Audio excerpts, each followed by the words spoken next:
Welcome everyone to today's special Zoom meeting. We decided to do a meeting in tribute to Louise Hay, the mother of metaphysics.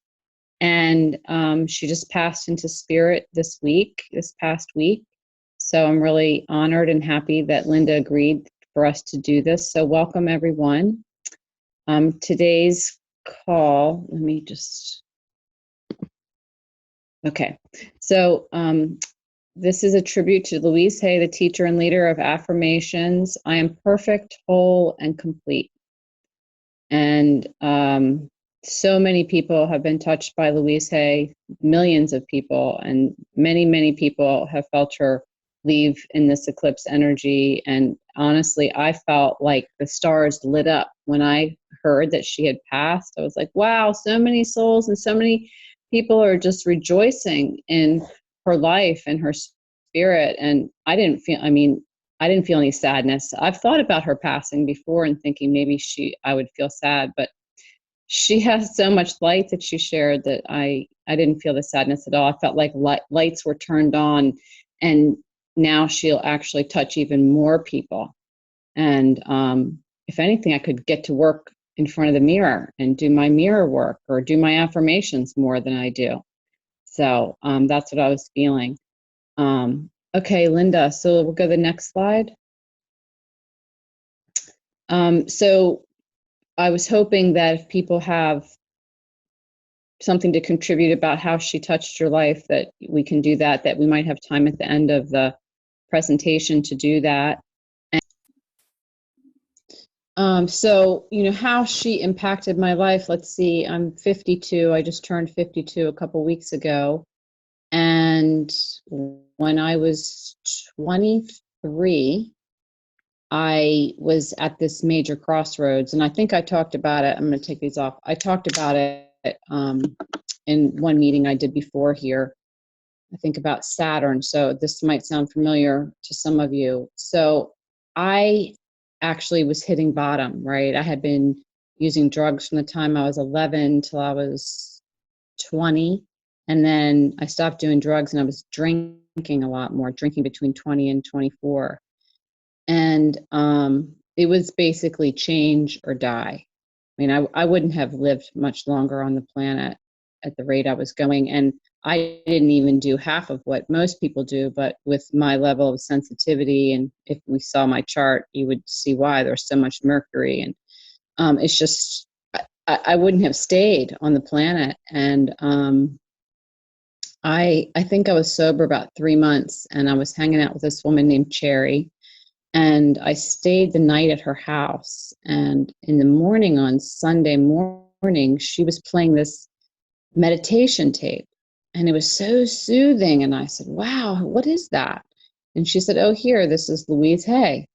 And I said, can I borrow the tape? And she said, yes. So I also had a massive amount of anxiety, like really bad anxiety. And regular music was very triggering for me. I couldn't listen to it on the radio. So I put the Louise Hay tape in the car, and I was driving home and listening to this tape. And I don't remember the name of the tape. I've been trying to find it, actually.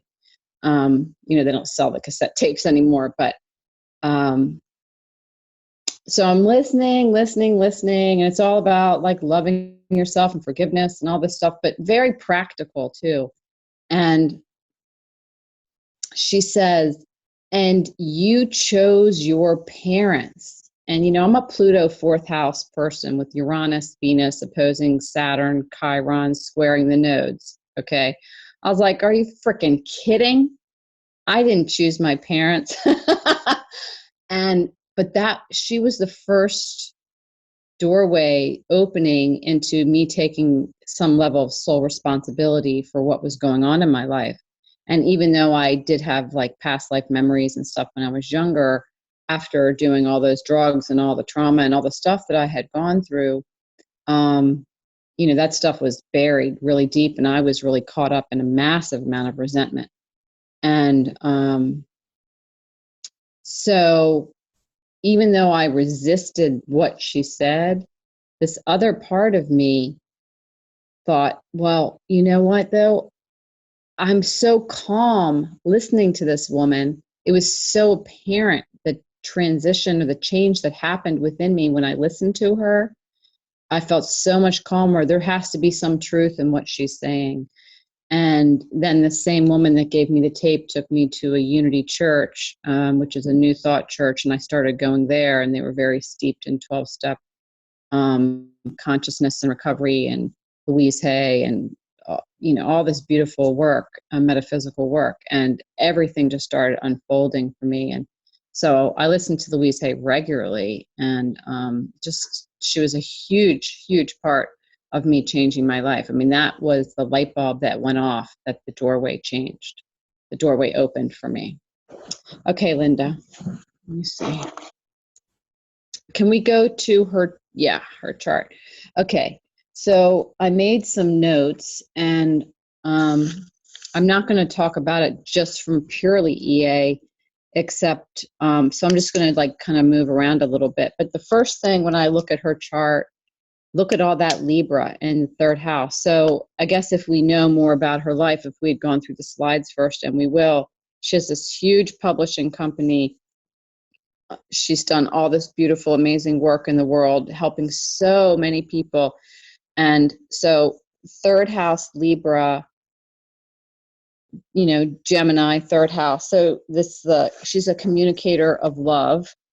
I wrote communicator of love, beauty, others, and helping balance the extremes in our minds, logical love, and let's see what else. I know there's skip steps there, and maybe Linda can talk about that a little bit. She's got Pluto in the North Node in the 12th house. So the 12th house is the house of publishing. It's with Pluto there, it's all about deep transformation. In Cancer, she's like the mother of so many things, the mother of transformation, the mother of metaphysics, just so beautiful. And her life, of course, was not that simple. She had a lot of early trauma and went through a whole lot.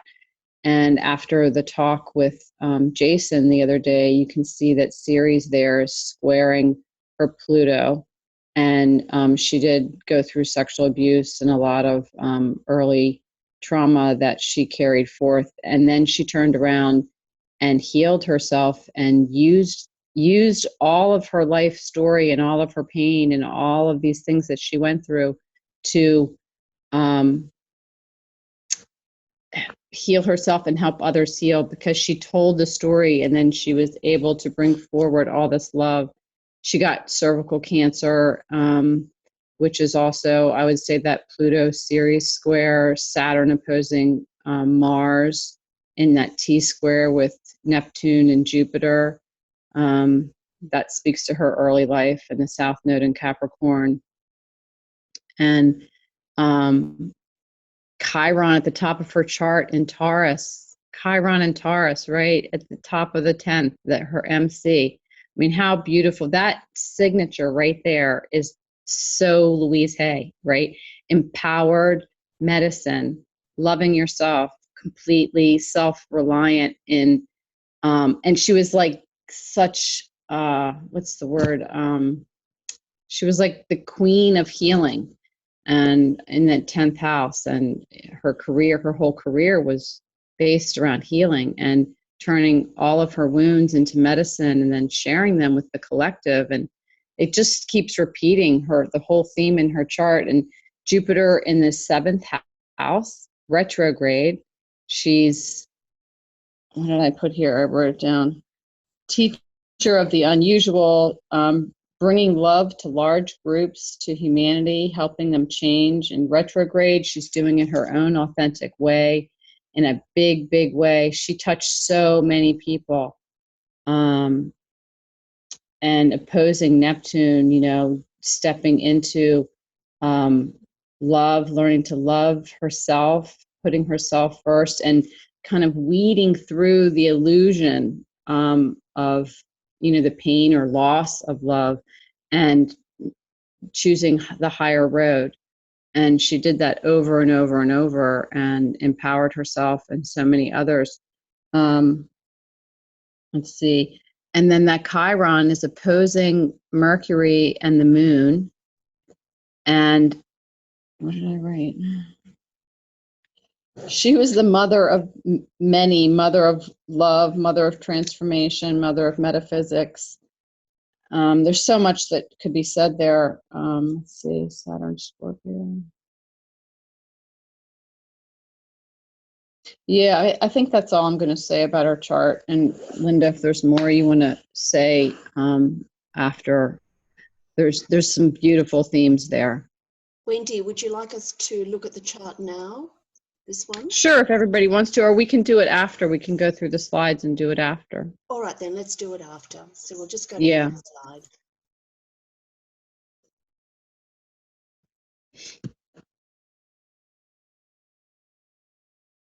Okay. We're going to listen to some of her affirmations so everybody can hear her voice.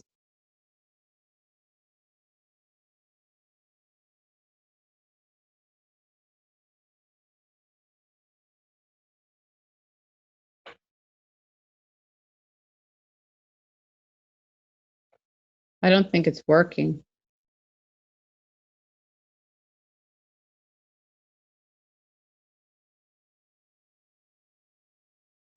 Can you hear it? I can hear it. No. We can't hear it. I can't hear it. Anybody else hear it?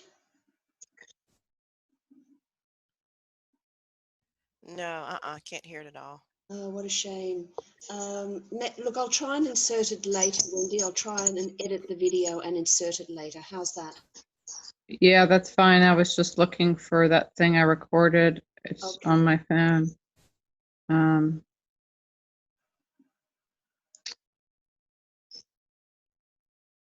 Let's see if I can find it here.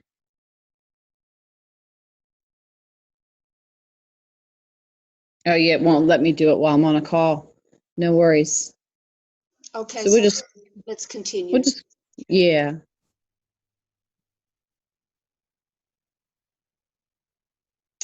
Okay, this is from Tracy Reed, the CEO and president of Hay House. Our beloved friend and founder Louise Hay transitioned this morning, August 30th, 2017, of natural causes at age 90. She passed peacefully in her sleep. Louise was an incredible visionary and advocate. Everyone who had the privilege to meet her, either in person or through her words, felt her passion for serving others. Louise entrusted us with the company that she built in order to enrich the lives of others interested in self-healing and empowerment. Her legacy will live on, and her spirit will inspire all that we do. Hay House will continue to publish products and online learning courses that align with Louise's core teachings.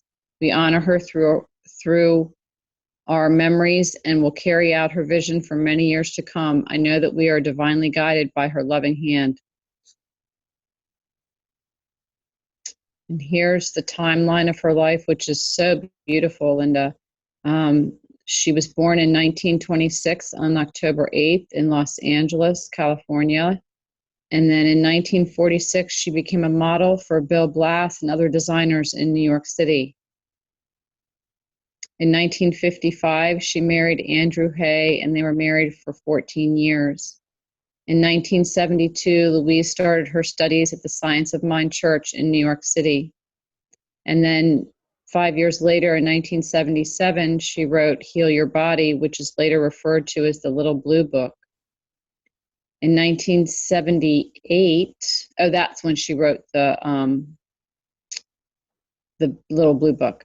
And then in 1990, she becomes a Science of Mind minister and overcomes cervical cancer with alternative methods. In 1980, I think I said 1990. 1984, she publishes You Can Heal Your Life, which is what she's known for throughout the world. In 1985, Louise begins what will become her famous support group, the Hayride, to help HIV and AIDS patients and their families. She was one of the first people to come out around that and start speaking to these people about first chakra issues and fear and holding all these old patterns in the first three chakras that were keeping people from healing. The Hay Foundation is established as a nonprofit to honor the work of Louise. In 1988, she opened her publishing company, Hay House, and the New Yorker featured her as in one of their famous cartoons. In 1990, she moved to San Diego and appeared on the Oprah Winfrey Show. And in 2001, she received an honorary doctorate of divinity degree from Religious Science International. In 2002, she holds a big bash for her birthday and exclaims, "I'm 75 and very alive." And in 2003, she makes a rare appearance at the I Can Do conference. And they have offices in England and they opened offices in England and South Africa. In 2004, she publishes her book, I Can Do It, How to Use Affirmations to Change Your Life. And in 2005, she broadcast her first Radio for Your Soul episode on Hay House Radio.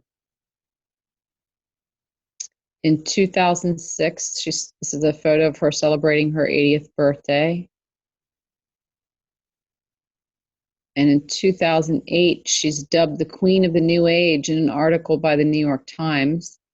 And Heal Your Life, You Can Heal Your Life, reaches 35 million copies sold. And Maria Shriver presents her with the Minerva Award for women who are extraordinary leaders, role models, and visionaries. Incredible, incredibly beautiful. And in 2009, she releases her first film on her work, You Can Heal Your Life. I didn't know she even had a film. And released her mobile apps for Power Thought Cards and the I Can Do It calendar.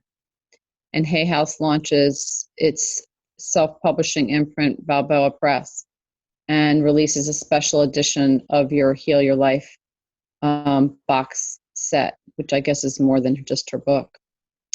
In 2010, she publishes Experience Your Good Now, which comes with a CD and affirmations. And she releases a color and numbers book and Modern Day Miracles. I guess Louise and her friends did that. In 2011, she completes her signature Blessing Buddha painting, which is very lovely. It's quite good. And then in 2011, Love Your Body, Positive Affirmation Treatments for Loving and Appreciating Your Body is released, which I'm going to buy. I didn't know all this was out there. And Louise with Cheryl Richardson published You Can Create an Exceptional Life. And You Can Heal Your Life reaches 40 million copies sold and 5 million copies in just 3 years.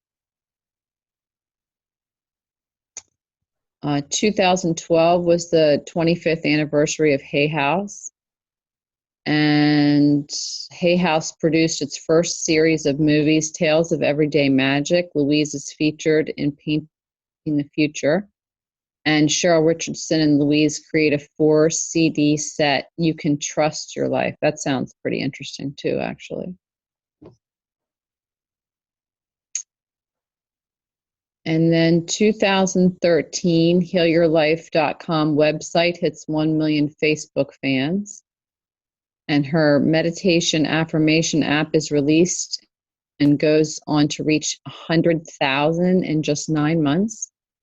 The inaugural Hay House World Summit shares Louise's and like-minded industry leaders' lessons to over 2 million people around the world.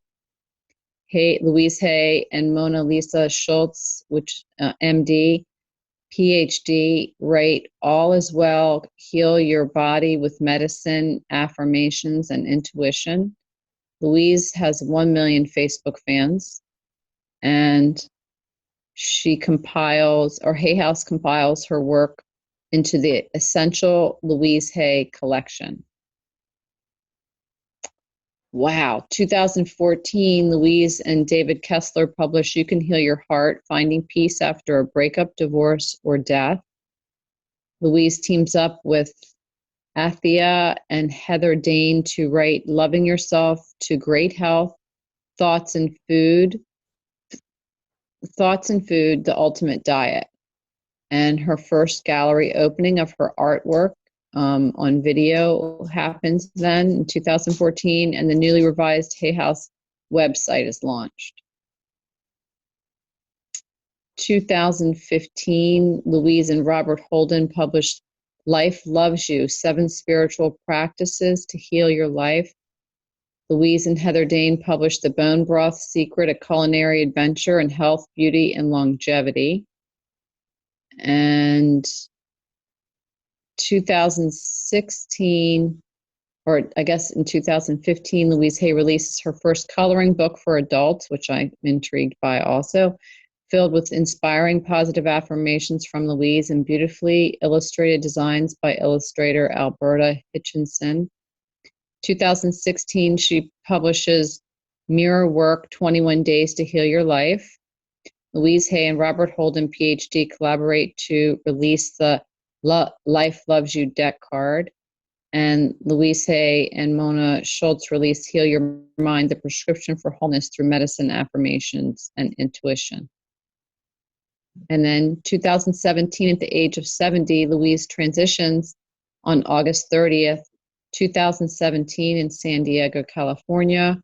Hay House will carry on her legacy and continue to publish products and online learning courses that align with her message of self-improvement and self-love at hayhouse.com.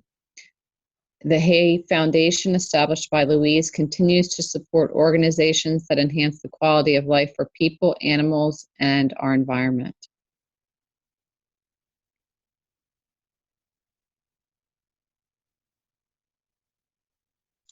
Just We're let going me to try to play this video. I don't think it's going to work, though. What, Linda? Let's just try it. Okay. Yeah.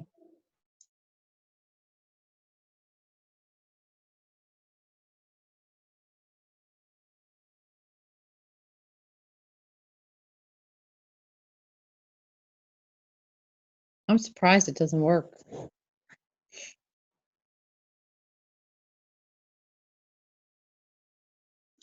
Okay, so we'll just continue on, Wendy, and fix it up later. Okay. So these are affirmations, and Linda put these beautiful pictures up. My heart is strong and loving. Look at those eyes. So beautiful.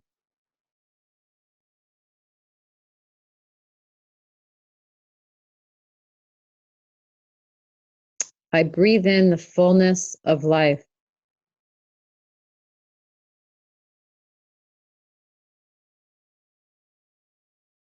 You become more beautiful every day.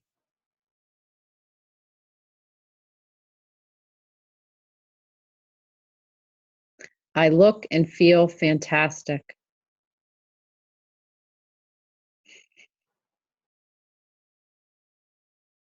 I now choose to release all hurt and resentment.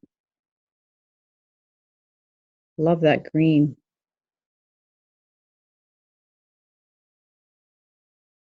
I love myself just the way I am.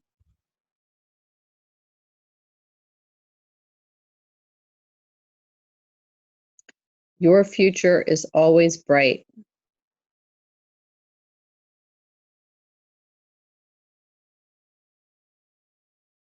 Life loves you. I am perfect exactly as I am. I love myself. I choose happiness. I forgive myself.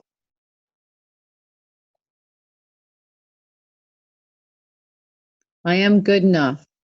I am my own unique self. All is well in my world. I am pure spirit. I am worth loving. Everything I touch is a success.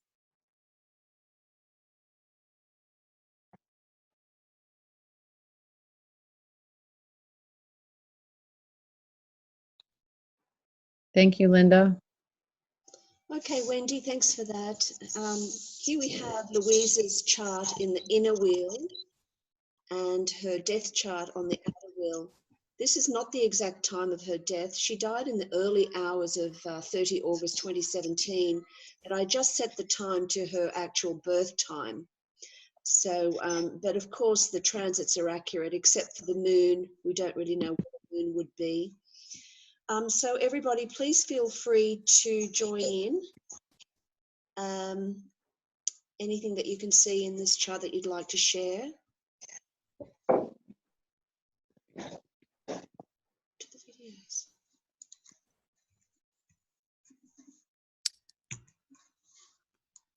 I just wanted to add that what I've noticed from all of the affirmations, and it seems like the general context of her work definitely point to that skip step, that Venus skip step of self-worth, loving yourself.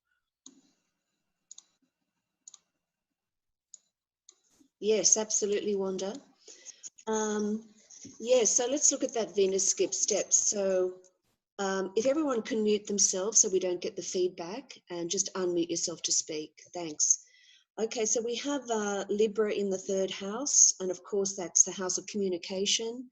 And Libra does correlate to the natural law of sharing, caring, and inclusion. So she has Venus skip steps. So in this lifetime, before evolution could continue, she needed to resolve these skip steps. And wouldn't you all agree that, yes, she did resolve them, right? So the resolution node is the North Node Cancer in the 12th house. She is a spiritual mother, as Wendy pointed out, and the ruler of her North Node is Moon in Scorpio in the 4th house. She was a transformer of the egocentric structure, her own, and was able to help others transform their own inner self-image. So in this death chart, what's interesting is that the solar eclipse at 28 degrees Leo was conjunct her Neptune 9 days before she passed over. And we can really see that that is a correlation to the solar eclipse. The solar eclipse signifies outer events in the world, and certainly very famous people, events around famous people. She had her Vesta return on her passing, which I find very interesting. So Vesta was at 20 and her natal Vesta was at 19. So in a sense, she had completed her work. And when Vesta went to one degree past that 19 degrees, you know, perhaps her soul just said, right, I've done my work, now it's time to go. And of course, Vesta is service, and for her in Virgo, service to humanity. Up here at the top of the chart, what is interesting is that Chiron conjuncts her Uranus, and transiting Uranus conjuncts her Chiron. So the transiting Chiron's in Pisces, and her natal Uranus is in Pisces. The transiting Uranus is in Aries, and her natal Chiron is in Taurus on the midheaven. So in a sense, you can see that her work in the world needed to end there as well. Natal Juno in Pisces in the 7th house, that shows her commitment to spiritual work. And as Wendy pointed out, her Jupiter in Aquarius in the 7th house, you know, a very unusual way of counseling. Well, it was unusual, it was very new, and certainly she was very successful in helping other people. So we go down here to the Pluto opposition, and it's not exact, but you know, you can use white orbs with Pluto, and of course the soul had achieved the work that it came here to do, and yeah. So yeah, Venus skip steps recovered, the natural law of caring, sharing, and inclusion. So would anyone else like to comment on this chart? I wanted to say that I find it interesting with the solar eclipse, right, passing by her Neptune, and then it passes over Vesta. I mean, this is after the eclipse, but the moon as it's moving, right? Because we could feel the eclipse. I mean, some of us have still been feeling it now, right? So, and then it passes all that Libra, passes her own moon and Mercury, Saturn, and then it releases in Sag in the fifth house of Leo, right? Just really beautiful. Trining, well, moving into a trine with Leo and Aries at the top of her chart. I mean, what a beautiful way to go, and in her sleep. And then it also passed by both Uranus and Chiron, both those Chiron Uranus placements. I mean, she must have been having some amazing experiences, I would think. And those are pretty strong transits. At the same time, Absolutely, Wendy. Yes. Anyone else? Anyone else like to comment? What do you see in either her natal chart or in the death chart?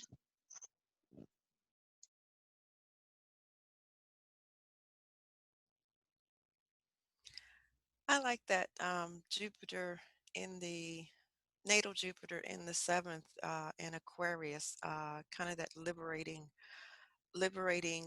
from the old or the status quo narrative of, I remember one of the uh, affirmations that you showed earlier about being good enough, that you are good enough, and of course we know back, especially back in her day, uh, and even almost up into this present day, that's one of the things that you're always told, that you're not good enough. You're not good enough. You got to keep striving, keep doing this, keep doing that, because you're not good enough.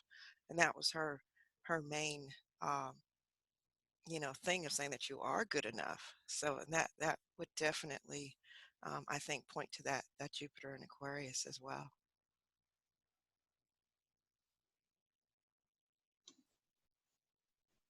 and look, she was having a Jupiter trine, right? I'm Jupiter trying to was look. just past a full trine to her natal Jupiter. So when it was retrograding, it was there for a long time. Yeah, yeah. I see Mm, that now. I see that now. And what's interesting too, with Uranus going through Aries all that time, it was in her ninth house, right? So her ninth and third houses were really lit up while all these things, kept happening with her published all that expansion. mm. It also repeats the Jupiter transit repeats the natal Jupiter because Jupiter is in Libra and her Mm, natal Jupiter right. is in the seventh, Yeah. repeating that Venus, that Venus Archetype. archetype there. Mm. Mm-hmm. Actually, this chart, in her natal chart, she doesn't have a Pluto polarity point because Pluto is conjunct Right. the North Node. So her soul was meant to focus on that area. And that is the area for the resolution of the skip steps, of the Venus skip steps. Yeah. Do any of you guys have experiences with her impacting your life and would want to share that?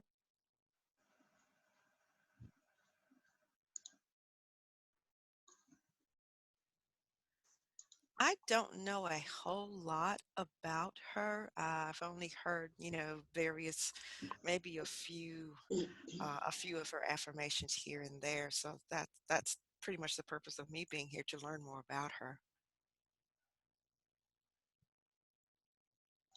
Yes, Wendy, I think, a lot of the young people may have not even know about her. Like I know that Way had not known about her. And Mm-hmm. yeah, Mm-hmm. I didn't know her either.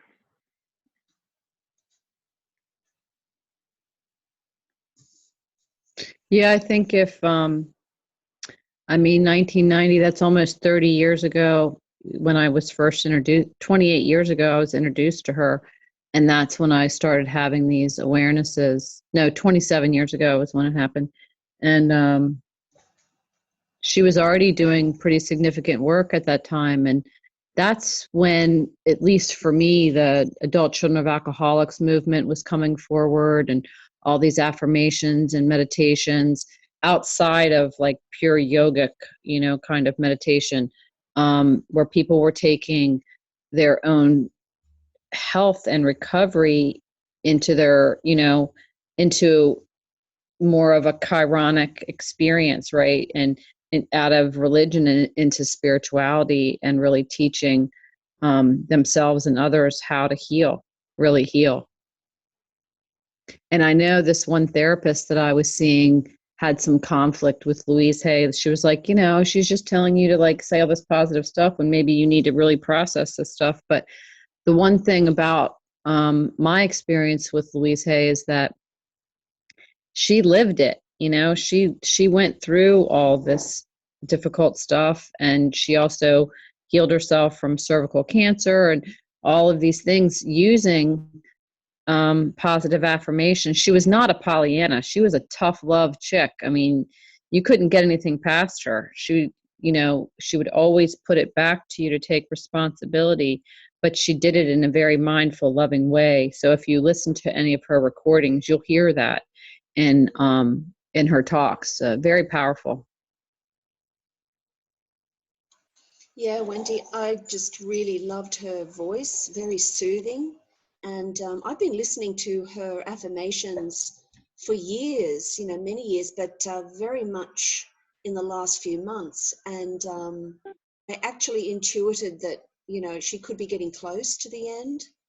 And so around the solar eclipse, I was listening to her affirmations and posted in the Facebook group, a few of her links, video links. I remember that. Mm-hmm. Yeah, so yeah, she really had a huge impact on my life. And I love her affirmations because many of us suffer from low self-esteem, and including myself. And I find her affirmations just, bring so much lightness, and, they just make you feel good. And Yeah. yeah. And I agree. Her voice is very, very soothing. And also she made it normal to face these inner aspects of yourselves where most people are trying to hide all that stuff or be in denial about it. I don't have that. I'm fine. And, and she's saying, no, this stuff is here. Let's bring it out into the light. Let's bring that shadow out into the light and love it. Love it to death. Exactly. And that's what she did. I mean, that's a Venus square Pluto person. Absolutely. In the third house. Oh, wow. Yeah, in Libra, right? Libra Cancer. I mean, in the third and the 12th houses. I mean, how beautiful. Mercury, Neptune, the moon, Pluto, Venus, Libra, Taurus. I mean, all those themes. Really, really lovely. This one here, Wendy, this is my favorite affirmation. I love the way she says this. She just says, I look and feel fantastic. And the way she says it, it's just, I love it. I just love it. Yeah, there's not a lot of ego in it. It's like you can feel the love. You can feel the love coming from her when she's speaking all of these things. And so, actually I have her morning and evening meditation. If you listen to that every morning, I mean, it just changes the outlook of your day. It changes everything. It infuses your life and your outlook with something different. She's very natural, like that Jupiter in Yes. Aquarius in the 7th house. She really Yeah. understands the individuality of others, and she talks to that. And you feel embraced, and you feel loved, and yeah, beautiful. And so we have Michaela has joined us, and I know that Michaela wanted to share something with us. You there, Michaela? It looks like she's stepped away temporarily, but yeah, Wendy, you can continue. I may share some. Oh, there he is. Go ahead. Yeah, it's a fantastic person, and I didn't. I met her affirmation, and then it was a totally different world when I started spirituality in 80s in Sweden. The connection wasn't like now. but her impact is massive, and it's so fantastic to see that she lived her energies, symbolized by the chart as you talked about, the Pluto North Node in Cancer in 12th house. Just amazing with the Libra and Venus, etc. So she's such a pioneer, and I'm thankful that you have this memorial for her. She really deserves every bit of attention, and it's so great that she left during the solar eclipse, because only that will give her even more attention, if you understand. And it's so light, feels so light. Thank you very much. Oh, yes. Thank you. Yeah, I think that's so true. Pointing that out is that when I found out, like I said, I felt like there were all these stars. There were just like so much golden light pouring in, and I think that it will just illuminate her work and further her vision for all these. I mean, and she touched so many authors. She brought so many people forward and created a platform, all these teachers and all these other people to carry the gift, to carry our evolution forward, right? I mean, just touching thousands and thousands of people, millions. Definitely, Wendy. And according to Jeffrey Wolf Green, Evolutionary Astrology, Louise Hay is in the 3rd stage spiritual. And you can really see that, can't you? I totally accept that. You know, perhaps not at the level of Jesus Christ or Buddha, but she's in that, maybe in the early stages of the 3rd stage spiritual. I agree, yeah. And how beautiful, how beautiful. Mm-hmm. You know, Wendy, my mother had me at the age of 16, and she really couldn't really connect with me. And so in many ways, Louise Hay has been my spiritual mother in this lifetime, and has filled that void in me. And yeah, I'm so grateful. What a beautiful soul. Yeah, I believe that, Linda. I felt that earlier too when you were talking, and I'm going to find that video. I don't remember which one it is, but I mean, for her and talking about resentment, because that was such a big thing for me, and I was so angry at my parents. And this one video, she takes you through like seeing your mother as a 5-year-old, and you know, all these things, and I was like, oh yeah. But you know, on some level it worked, and of course it still took me 20 years, you know, personally, but at least it opened my mind. All of this stuff it kind of furthered what some of my early drug experiences did. It opened me, opened. So it just took me to like this place that I already knew existed, but I hadn't touched into it. And having someone so authentic and be so real allowed me, it just gave me permission to go there, to love myself more, or to find it, you know? So Wendy, with Louise Hay's Pluto in Cancer, in the 12th house, she was connected to the divine. She has been there for a very long time. Her soul has been in that area of life for a very, very long time. So she understood this. She had the power, you know, to communicate this to others. Yeah. Mm-hmm. It's clearly set up that way. Mm-hmm. And she just had to move through her own darkness. I mean, she had been raped when she was 5. That the story is in You Can Heal Your Life. And you know, a lot of it just like a lot of difficulty continued. I think all the way up through into the modeling, when she was modeling in New York, and something significant happened there. I don't remember what it is. It's in the book. She talks about it. I also really like her Neptune in the 1st house in Leo. Mm-hmm. At present, the North Node of Neptune is in Leo, at about 10 degrees. Mm-hmm. So she I was, was wondering. yeah, she's really tuned into that. Yeah. Yeah. And also, she's a rising Leo in that chart. And then she would have been a rising Cancer. Or no, it would have gone her Libra. She would be rising Libra, right? Where? Like Where? now, like either Neptune, Libra, or Scorpio, right? The chart moves, right? She would have gone from rising Leo to rising Virgo Do you to mean rising the solar Libra. arc? The solar arc, do you mean? The progress chart. Uh-huh. So Yeah. it would be around here, Capricorn, if she's 90 years old. Wow. But Hmm. hang on, you're right, Wendy, it would be down here. Yeah. Yeah, I don't think it goes that fast, right? Because I'm 50 and mine 52. It moves kind of slow. I think she's probably rising Scorpio, but it all of that Libra would be in her 12th house Yeah, I should in a progress chart. Hmm. have.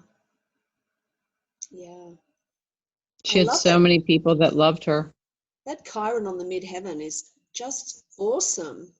Yeah. Taurus is a sign of light, of pure light. And of course, self-esteem and self-love and all of that. And how beautiful. Hmm. And that's ruled by Venus, which is in the skip step. So you can really see how her work was, it was imperative that she do this work to resolve her Yeah. skip step. It's an inconjunct, right? It's almost exact. Yep, it's Chiron, Venus. oh Hmm. yeah, absolutely. Yeah. Hmm. And same with her Uranus, Mercury. Right. Yes. Hmm. It's interesting. Mm. Hmm.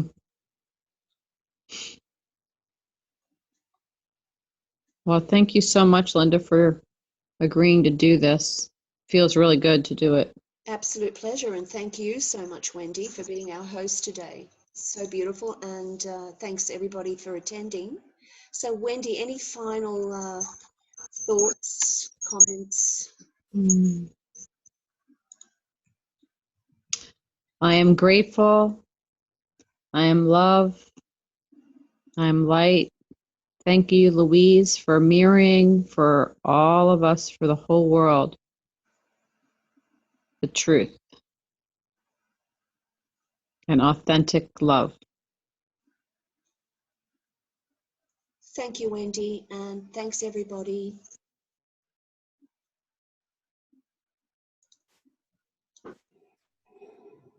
Thanks, Linda. Thank you. Thank you. Thanks, Wendy. Thanks. Thank you very much. Bye-bye, everybody. Bye. Bye bye.